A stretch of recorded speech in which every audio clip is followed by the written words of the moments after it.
Want to know when the zombie threat in The Walking Dead will end? The producers have been leaving you clues since the very beginning, but today we put it all together.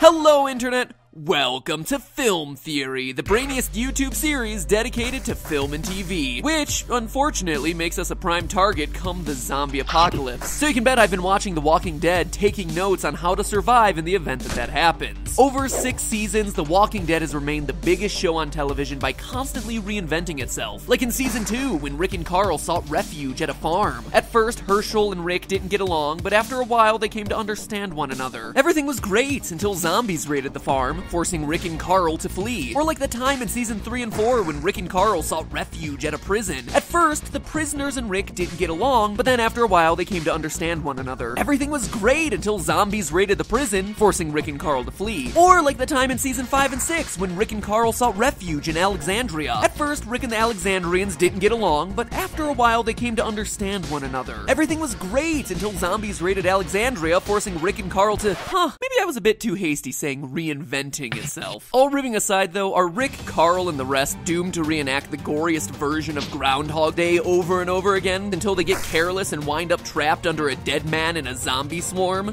I mean, look how excited we got when Eugene said he had found a cure to the outbreak, and then we see how well that panned out. Are these survivors going to save the world by the end of the series? Hate to break it to you, but no, they won't. They're just average survivors trying to get by, not superhumans saving the world. But that's not to say they'll be permanently stuck in a zombie hellscape. In fact, I'm here to tell you today that the zombies won't be posing a threat much longer on The Walking Dead. That's right, zombies are going extinct, and that expiration date is approaching far sooner than you may realize. Now first, I need to address one big caveat. Not all zombies were made at the same time. Turning into a zombie is contingent on 2 factors: when you die and or when you're bitten. But it's important to note that the overwhelming number of The Walking Dead zombies were turned in the first 2 months of the outbreak. How do we know this? Well, Rick wakes up 2 months after the outbreak began, and the world's already descended into a complete post-apocalyptic wasteland with only clusters of survivors left. Cities are empty. You can go weeks without coming across another survivor. And as we learned from Dr. Jenner at the CDC at the end of the season, this is also true for the rest of the world. Even France is overrun by zombies. It was the French. What? They were the last ones to hold out as far as I know. Now, zombies gain their power through sheer numbers. It's these hordes that have plagued the remaining survivors from the very first episode where Rick gets trapped in a tank, surrounded by zombies, to the most recent season where Rick gets trapped in an RV, surrounded by zombies. But as much as I joke about repeated tropes in the series, it's these swarms that have shown the most reliable changes. And these changes are our biggest clue to the way the whole series will end. Look closely at the evolution in the design of the zombie hordes across the seasons of the show. We start Season 1 with everyone pale and fairly well intact. By Season 3 and 4, they're looking pretty rough. And Seasons 5 and 6, these guys are faces only a zombified mother could love. Very clearly, the creative team of The Walking Dead has been consciously making the human zombies gradually look more and more grotesque every season. It's a conscious choice, but why? Well, it's not just for scare tactics. They're doing it because these zombies are actually decomposing. And like everything that decomposes, eventually they will be nothing more than a bundle of bones and dust. Based on this information, we can predict a timeline for when the series will end. The composition of a body is broken down into 5 general stages: initial decay, putrefaction, black putrefaction, butyric fermentation, and dry decay. Over the course of The Walking Dead's 6 seasons, the zombie hordes have slowly progressed through these stages. In the first season, the zombies showed symptoms often associated with initial decay, or as it's referred to, the fresh stage of decomposition. Subway, eat fresh. After the heart stops beating, the body goes into a complete meltdown, breaking down on the cellular level. During this fresh stage, the body's temperature drops. Since the heart stopped beating, all remaining blood in the body drains to the lower portions. The skin gets tighter, turns gray. The eyes begin to sink into the skull. In the first season of Walking Dead, most zombies we see fulfill a lot of these qualities. The first zombie Rick encounters is a gray little girl with sunken eyes. The zombie horde Rick hides from in the tank are also you guessed it, pale with sunken eyes. Zombies from season 2 through 5 of The Walking Dead are emblematic of the second stage of decomposition, putrefaction, often referred to as the bloat stage. And it's not because they're feeling bloated after eating a bunch of carbs. Remember, these guys are a bunch of protein eaters. No, it's because gases start to accumulate in the body, causing it to swell, especially around the face. The eyes and tongue in particular start to protrude outwards. We're not quite to Arnold Schwarzenegger Total Recall levels of eye-poppingness, but we're close. The gases that accumulate in the body have nowhere to go, causing ruptures and tears in the skin, much the same as the proactive challenge skin of The Walking Dead Season 2 and Season 3 zombie hordes. It's also during this phase that the body's skin tone becomes marbled, revealing a pattern of blood vessels in the face, abdomen, and chest. Look across Season 3 and you find yourself some USDA prime marbling. After 2 weeks, the skin becomes so loose that it can easily be pulled off of a corpse. That sound familiar? In Season 5, Rosita grabs a zombie out of the woods and, that's right, pulls the skin right off. Which brings us to the third stage of decomposition, black putrefaction, which is even nastier than those first two stages combined. During black putrefaction, or as it's commonly referred to, active decay, the skin of the corpse turns black. The corpse then flattens out like a penny as all the gases escape. The internal organs liquefy, turning the body into a soupy fluid.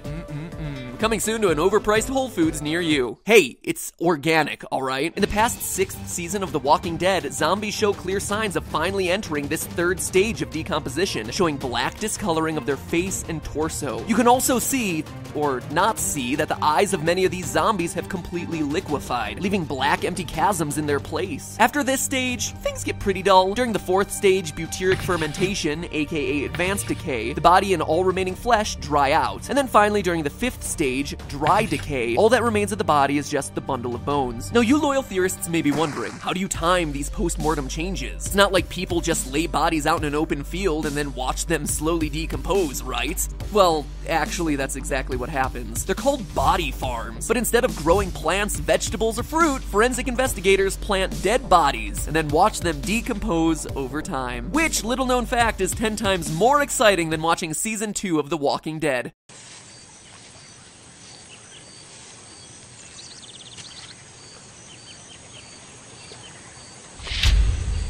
Body farms aid investigators in solving murders and establishing a time frame for the deceased. From this research, we know that the first stage of decomposition generally occurs between 0 to 3 days post-death. Putrefaction occurs 4 to 10 days, black putrefaction in 10 to 20 days, butyric fermentation within 20 to 50 days, and the 5th stage, dry decay, takes between 50 and 350 days post-death. There are a number of factors, though, that actually increase this rate of decomposition in a cadaver. First and foremost, exposure to the elements. According to Casper's law of decomposition.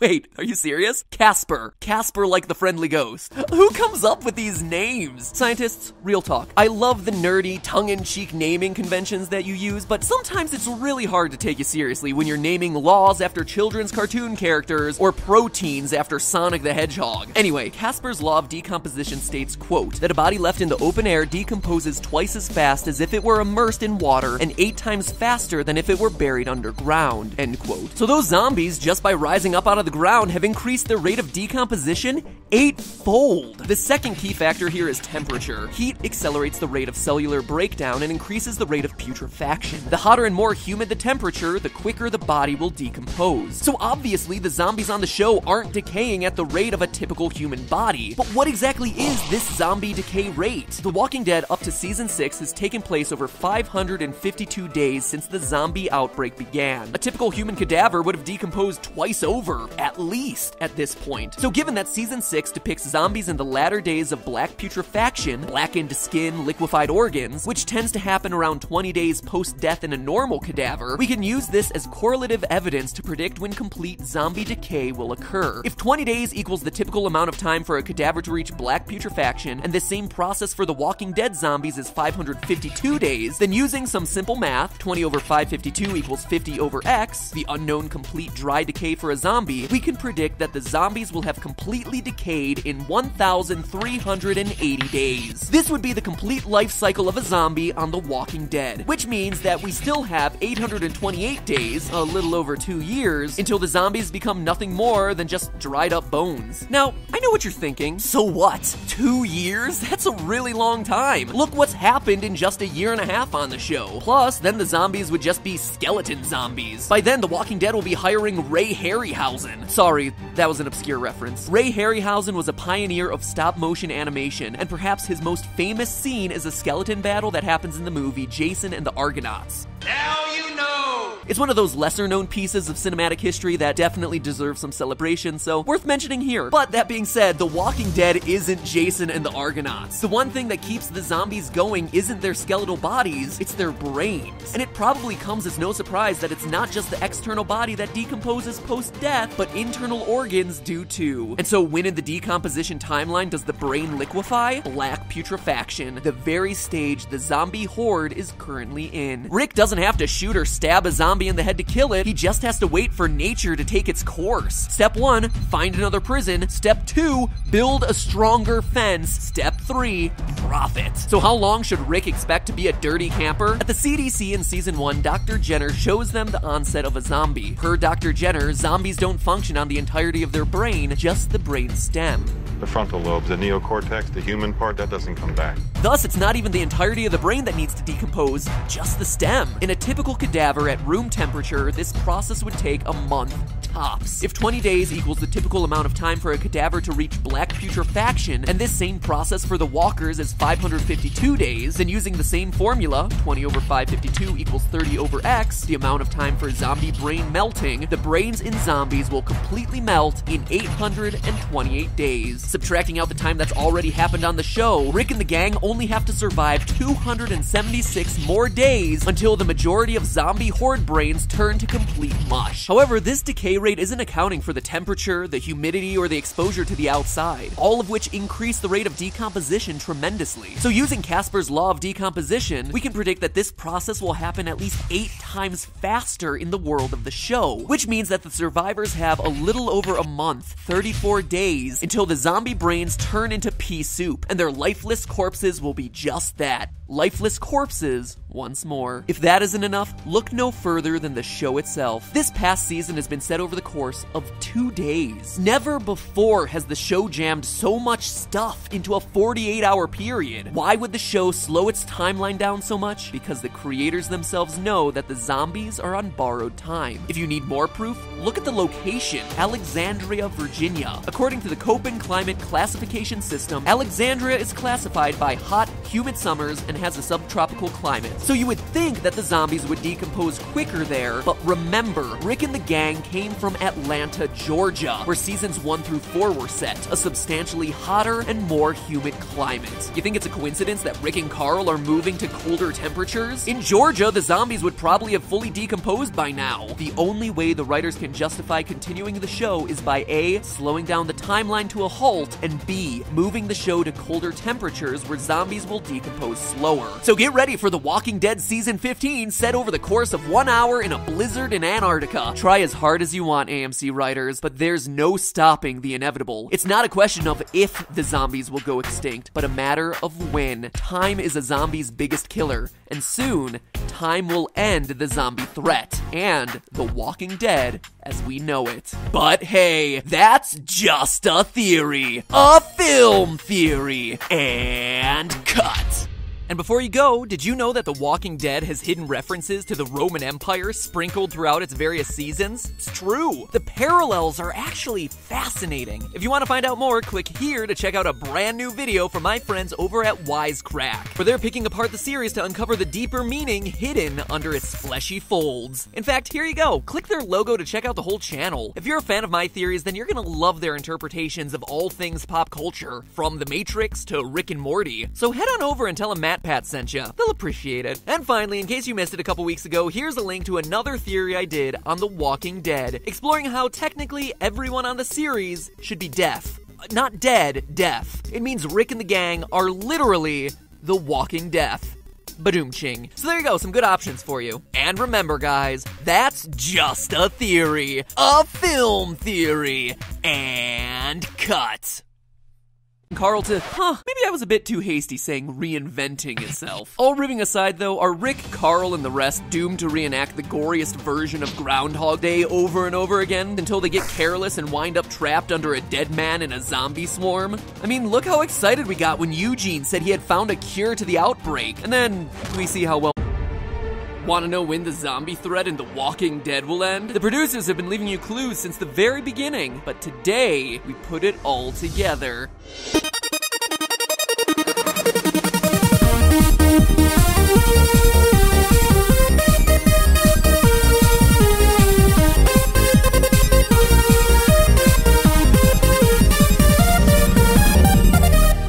Hello, Internet! Welcome to Film Theory, the brainiest YouTube series dedicated to film and TV, which, unfortunately, makes us a prime target come the zombie apocalypse. So you can bet I've been watching The Walking Dead, taking notes on how to survive in the event that happens. Over 6 seasons, The Walking Dead has remained the biggest show on television by constantly reinventing itself. Like in Season 2, when Rick and Carl sought refuge at a farm. At first, Herschel and Rick didn't get along, but after a while, they came to understand one another. Everything was great until zombies raided the farm, forcing Rick and Carl to flee. Or like the time in Season 3 and 4 when Rick and Carl sought refuge at a prison. At first, the prisoners and Rick didn't get along, but then after a while they came to understand one another. Everything was great until zombies raided the prison, forcing Rick and Carl to flee. Or like the time in Season 5 and 6 when Rick and Carl sought refuge in Alexandria. At first, Rick and the Alexandrians didn't get along, but after a while they came to understand one another. Everything was great until zombies raided Alexandria, forcing Rick and